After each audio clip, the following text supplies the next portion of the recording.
महाभारत के अनुसार एक समय की बात है जब मगध पर एक शक्तिशाली राजा राज करता था जिसका नाम बरीदत्ता था। वो काफ़ी शक्तिशाली राजा था।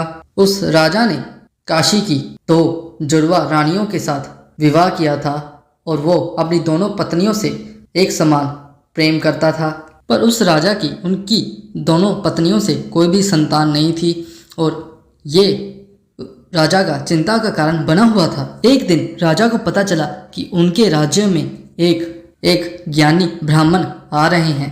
राजा अपनी इन समस्याओं का हल ढूंढने के लिए उस ज्ञानी संत यानी कि ब्राह्मण से मिलने चला गया। वो राजा ज्ञानी ब्राह्मण को खुश करने के लिए अपने साथ कई सारे उपहार भी ले गया था। जब ज्ञानी ब्राह्मण को इसके बारे में पता चला, जब ज्ञानी ब्राह्मण को राजा की इस चिंता के बारे में पता चला तो उन्होंने अपनी आंखें बंद की और ध्यान लगाया। ध्यान लगाते ही सबके सामने एक आम का फल सामने आया। ब्राह्मण ने वो आम का फल राजा को दिया और उनसे कहा कि वो ये फल अपनी पत्नियों को खिला दे जिससे उसे संतान की प्राप्ति होगी। पर राजा अपनी दोनों पत्नियों से समान प्रेम करता था, इसलिए उस राजा ने अपनी दोनों पत्नियों को ये फल आधा आधा काट कर दे दिया था। उस फल के कारण ही दोनों पत्नियां गर्भवती हुई। पर दुख की बात यह है कि उन दोनों पत्नियों ने आधे आधे बच्चे को जन्म दिया था। जब उनकी पत्नियों को ये पता लगा कि उन्होंने आधे आधे बच्चे को जन्म दिया है तो उन्होंने उस आधे आधे बच्चे को महल के बाहर छोड़ दिया।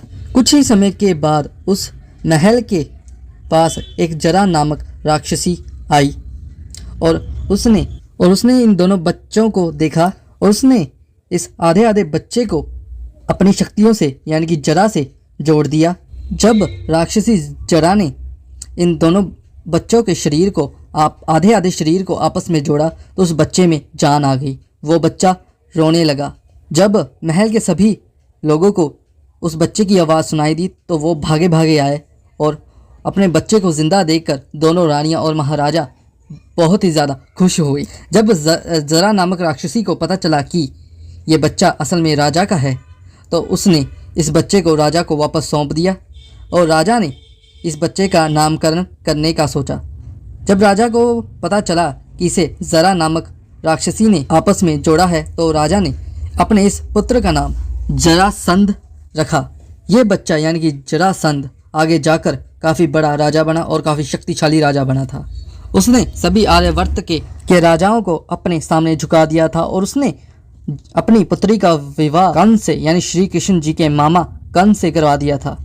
जब श्री कृष्ण जी ने अपने मामा कंस का वध किया तभी जरासंध गुस्से में आ गया क्योंकि इसके कारण उसकी बेटी विधवा हो गई थी। इसी के कारण उनकी श्री कृष्ण जी के साथ दुश्मनी बढ़ गई और श्री कृष्ण के साथ जरासंध ने काफ़ी सारे युद्ध लड़े।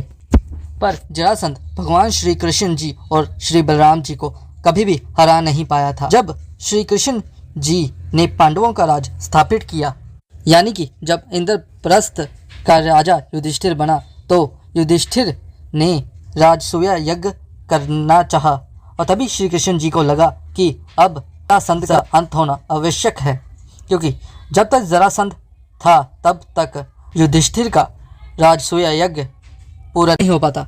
इसके लिए भगवान श्री कृष्ण जी ने जरासंध का वध करना उचित समझा। उन्होंने ये वध खुद नहीं किया। सभी के सभी पांडव जरासंध की ताकतों से अवगत थे, इसलिए वो उनसे युद्ध करने से डर रहे थे। पर लेकिन भगवान श्री कृष्ण जी ने भीम को इस युद्ध के लिए चुना और कहा कि भीम ही जरासंध को हराएगा। अगले दिन भगवान श्री कृष्ण, भीम और अर्जुन एक ब्राह्मण का वेश धारण कर मगध पहुँचे। जरासंध ने उन्हें वादा किया कि वो जो भी कुछ मांगेंगे वो उन ब्राह्मणों को ज़रूर देगा। इसके साथ ही भगवान श्री कृष्ण जी ने जरासंध को युद्ध की चुनौती दी भीम के साथ और अपनी आइडेंटिटी रिवील की। जरासंध और भीम दोनों ही कमाल के योद्धा थे और दोनों ही समान रूप से ताकतवर थे। इनका ये युद्ध 28 दिन तक चला था। 28वें दिन भगवान श्री कृष्ण जी ने जरासंध को हराने का निर्णय लिया। असल में उनको पता था कि जरासंध कैसे जन्मा था, इसलिए उन्होंने 28वें दिन एक तिल्ली को भीम के सामने 2 हिस्सों में डिवाइड कर कर एक दूसरे की ओर फेंक दिया, ऑपोजिट डायरेक्शन में। शक्तिशाली भीम इस बात से बच गया को समझ और उसने श्री कृष्ण जी की यह बात मानकर जरासंध के 2 टुकड़े कर दिए, उसे बीच से काट दिया और उसे ऑपोजिट डायरेक्शन में फेंक दिया। इसके साथ ही जरासंध का अंत हुआ और पांडवों का राज स्थापित हुआ।